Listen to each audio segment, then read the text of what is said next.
Saling balas serangan terus terjadi antara Iran, Israel, dan Amerika Serikat. Iran melancarkan gelombang serangan balasan besar-besaran ke berbagai lokasi di Timur Tengah. Sementara Israel dan Amerika Serikat terus menggempur posisi-posisi strategis di Iran melalui serangan udara intensif. Berikut adalah pembaruan situasi saat perang memasuki fase yang semakin berbahaya. Setelah pengumuman wafatnya pemimpin tertinggi Ayatollah Ali Khamenei pada Minggu 1 Maret 2026, Korps Garda Revolusi Iran atau IRGC meningkatkan serangan besar-besaran ke Israel serta ke sejumlah negara teluk yang menampung fasilitas militer Amerika Serikat. Korban jiwa mulai berjatuhan di pihak Israel, Amerika Serikat, dan beberapa negara teluk. Di Israel, Iran menembakkan ratusan rudal balistik dan drone yang menargetkan berbagai kota. Di Yerusalem, serangan rudal menghantam area pemukiman dan menyebabkan kerusakan signifikan. Sebuah rudal juga dilaporkan menghantam bunker di bawah sinagoga di Beit Shemesh dan menewaskan sedikitnya 9 orang. Di wilayah Beersheba, sedikitnya 19 orang terluka akibat hantaman langsung rudal balistik ke kawasan pemukiman. Sedangkan di Tel Aviv dan kawasan Gusdan, sirene serangan udara terdengar di seluruh kota saat sistem pertahanan udara berupaya mencegah proyektil yang datang. Beberapa bangunan dilaporkan mengalami kerusakan. Pada Senin 2 Maret 2026, IRGC mengklaim telah membombardir markas besar Angkatan Udara Israel serta menargetkan kantor Perdana Menteri Benyamin Netanyahu. Serangan Iran juga menyasar fasilitas dan pangkalan militer Amerika Serikat di negara-negara teluk. Kuwait menjadi salah satu titik dengan dampak paling fatal bagi personel militer Amerika.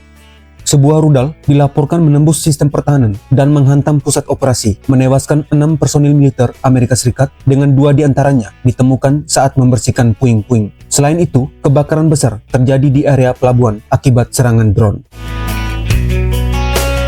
Di Kuwait juga terjadi sebuah insiden kegagalan koordinasi yang berujung fatal. Sistem pertahanan udara Kuwait secara tidak sengaja menembak jatuh dalam insiden salah tembak 3 jet tempur F-15E Strike Eagle di tengah kekacauan ruang udara. Para pilot dinyatakan selamat dan video yang beredar memperlihatkan mereka dievakuasi oleh warga setempat. Area di sekitar kedutaan besar Amerika Serikat di Kuwait City juga dilaporkan terdampak serangan. Media pemerintah menyebut Kuwait berhasil mencegat sebanyak 178 rudal balistik dan 384 drone selama konflik berlangsung. Di Bahrain, markas besar armada kelima Angkatan Laut Amerika Serikat di Jubair, Manama, dihantam rudal dan drone yang menghancurkan sejumlah bangunan. Serangan tersebut dilaporkan merusak pusat komando pangkalan laut dan memicu kebakaran di dekat fasilitas pelabuhan. Bandara Internasional Bahrain juga mengalami kerusakan material akibat serangan drone. Bahrain menyatakan sistem pertahanan udaranya berhasil mencegat sekitar 95 ancaman yang terdiri dari 61 rudal dan 34 drone meskipun beberapa proyektil tetap berhasil mencapai sasaran. Arab Saudi meski memiliki pertahanan yang ketat tetap mengalami gangguan pada infrastruktur strategisnya. Beberapa lokasi terdampak termasuk fasilitas minyak Ras Tanura milik Aramco, ibu kota Riyadh yang mencakup area sekitar kedutaan besar Amerika Serikat, serta pangkalan udara di Al-Qarz. 2 drone menghantam bagian luar kompleks kedutaan Amerika Serikat di Riyadh dan menyebabkan kerusakan material ringan serta kebakaran kecil.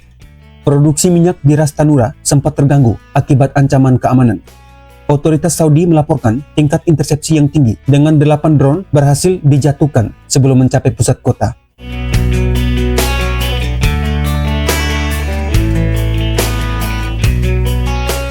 Di Uni Emirat Arab, Iran menargetkan simbol ekonomi dan pariwisata untuk memberikan tekanan psikologis.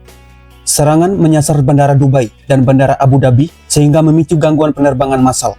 Pelabuhan Jabal Ali dan fasilitas energi di Sharjah juga menjadi sasaran.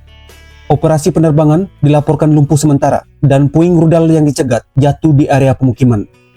Uni Emirat Arab mengaktifkan sistem THAAD dan Patriot, namun volume serangan yang besar tetap menyebabkan kerusakan di sejumlah lokasi.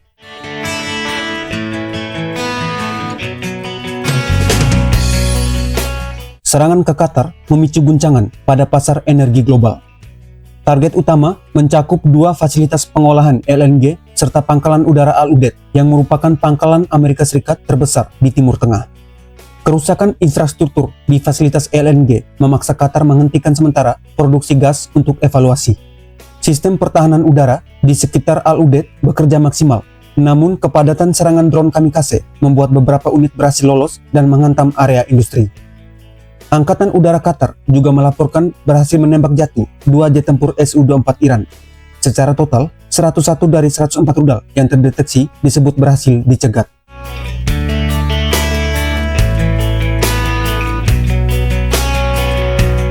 Oman juga terdampak serangan Iran dengan sasaran utama area pelabuhan komersial dan jalur pelayaran. Militer Iran mulai menyerang kapal tanker minyak di Selat Hormuz dan mengumumkan penutupan jalur tersebut sebagai bagian dari upaya balasan. Sebuah kapal tanker berbendera Palau menjadi salah satu target pertama setelah pengumuman itu, dengan insiden terjadi sekitar 5 mil laut di utara Pelabuhan Qasab, Oman. Bagian belakang kapal terbakar setelah diduga dihantam proyektil dan menyebabkan 4 awak terluka.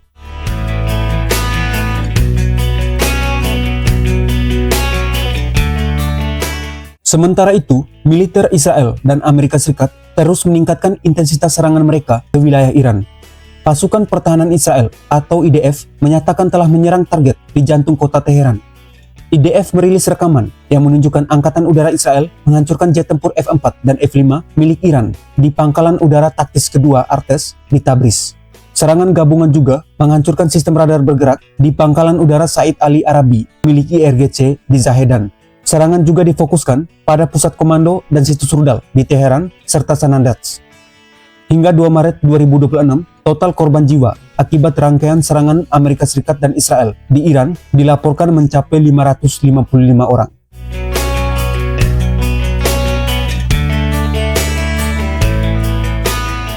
Seorang pejabat Amerika Serikat mengatakan kepada New York Times pada 1 Maret bahwa lebih dari 2.000 target telah diserang sejak konflik dimulai pada 28 Februari. IDF juga mengumumkan telah mencapai superioritas udara di atas Teheran. Pada hari kedua, Israel dan Amerika Serikat memperluas target ke pusat komando dan sistem logistik Iran. Perdana Menteri Benjamin Netanyahu kembali menegaskan komitmen pertahanan total, sementara pejabat Amerika Serikat memperingatkan bahwa operasi dapat berlangsung lebih lama. Perang ini berisiko berkembang menjadi konflik regional penuh apabila jalur diplomasi tidak segera diaktifkan. Terima kasih, salam sehat selalu, dan sampai jumpa.